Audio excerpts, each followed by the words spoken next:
yet, but I'll get them onto the server as soon as they're ready. Don't let them start this time without us. I was Yeah. interviewing what's his face Okay. before, but it's cool, man. Thank you so Cool, much. man. Cool, no problem. Here's Lickwidice. Perfect. Hi, Zoot. Hello, Liquid. How's it going? Good, and yourself? It's going absolutely fantastically. How did that game go? Tell us, because it was so much fun to watch. Look, I'm quite disappointed, but given the circumstances, I think I did well. I haven't put in much practice at all. I don't have internet connection at home, so I've been playing against bots and that kind of crap. Oh, really? Sorry. Wow. Yeah. And Jewelstar was actually seeded number 1. Okay. So, I was the underdog coming into the game. It was really intense. My nerves didn't get the best of me. My timing was still on. Everything was fine. I just couldn't aim, well. Your timing, man. I don't think there was a single item you didn't take at least 50 times. You were taking every single item on the map. Yeah, that's one of my strongest points, the timing. Yeah. Usually in Quake 4 days, I used to time the armors and the weapons, LG and rail. Oh, wow. But it doesn't matter if you can time and you can't kill. Yeah, for sure. I mean, it was definitely, I think your aim let you down a little bit, but I gotta say, your style versus Jewelstar's style, it was a really interesting clash. It just seemed like the last minute and a half, you couldn't hold on to it. Yes, I got a bit cocky on DM6, trying to close him down and wait for him at yellow armor. I should have just carried on timing. Yeah, But yeah. it's been good. You're an old school player, man. Tell us, because there's a lot of Europeans and stuff watching, and people outside of the South African communities. What can you tell us about yourself and about the South African community? Look, Quake 3 has always been a small community in South Africa. The reason being is that it's a huge lot of skill required to get into the game. And the people here prefer to play Clan Arena and CS, the games that require no skill. No, but on a serious note, we don't have a lot of players, so our community is rather small. And the people that have been playing have been here for years. Guys like Manimal, Lynchpin, Fraction, Jewelstar, all these guys have been in for a while. We've even had older school guys like Jetrony, Phantom. Phantom has been to WCG. Yeah. And with the local guys, there's a huge skill gap. So there's the top 3 who are really good. Yeah. And the people under that struggle to bridge that gap. But we try to do everything we can to keep the community alive. We run our own tournaments. The XSC guys run their tournaments, even if it's online. Just to keep it alive, because we love the game. Absolutely, man.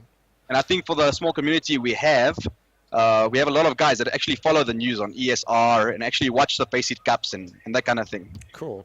So we are passionate about the game. Definitely. Is there anything coming up in the South African community at some point that we haven't heard about maybe? Are there more events in the future lined up? Look, there's always events. Usually the big ones are in April and then rAge. But this is the first time Quake has been involved in taken on in the last 3-4 years. It's always CS, Dota 2, and Battlefield. Yeah, I see. Back in the day, it used to be only Quake. Quake and CS. I'm talking about 2001, 2002. And then all these COD games took over. Yeah. What do you guys think of the skill level here of the South African players? Well, it's hard to gauge a little bit. Actually, Ince might be interested in answering this, but I think I find it so much more evident to see what kind of style a player has, because there's a lot more emphasis put onto maybe the aggression or playing on the items or playing defensively and stuff like that. But I really want to see some South Africans play with some Europeans.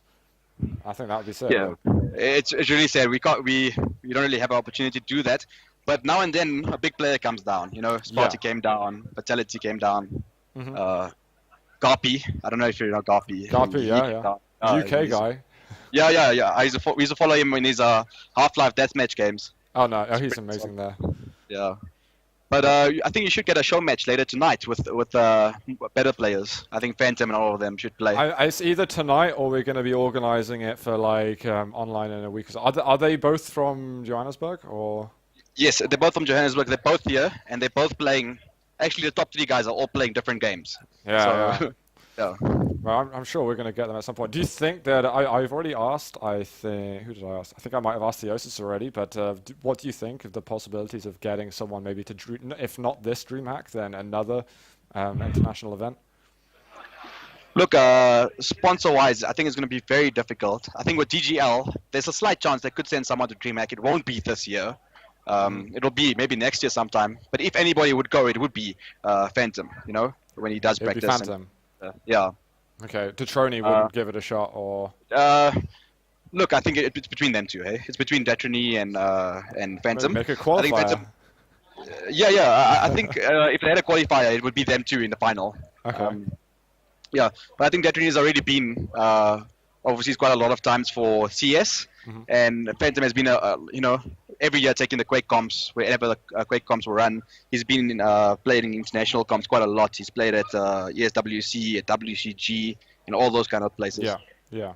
So he stands the biggest chance, you know, because he knows how the European players play, and he has more experience against them. So he's the bigger shot. It makes sense to send him. Okay, fair enough. I'm going to ask you one more question before I give you the last words. Who do you think is going to take the tournament today? Theosis. And how do you think he's going to do it? And what kind of style? Is he going to be able to not drop a map, or is it going to be close? And against who? Look, I think the final will most likely be between Theosis and Spaceman. I think Jewelstar plays Spaceman now in the losers final. They have similar styles. I think Spaceman's aim is more on today, Right. and timing.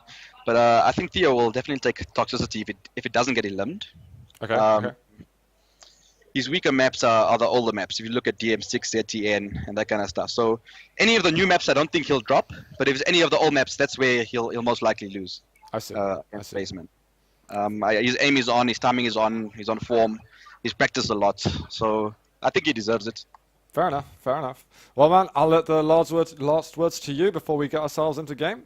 Anything you'd like to say? All right. Thanks a lot for casting this. It's really important to us, you know, to keep the community alive and make ourselves known internationally. Absolutely, our pleasure. Yeah. Thanks. Oh yeah, and send me the Faceit config, please. The Faceit config. Contact me after, and I'll try and find you something. Okay, man. All right. Cool. Cheers. Right. Take care. Cheers. Bye. Right on. So, Bruno, you can whack your camera on again when you'd like to, if he's even there. I think Bruno got scared. Yo.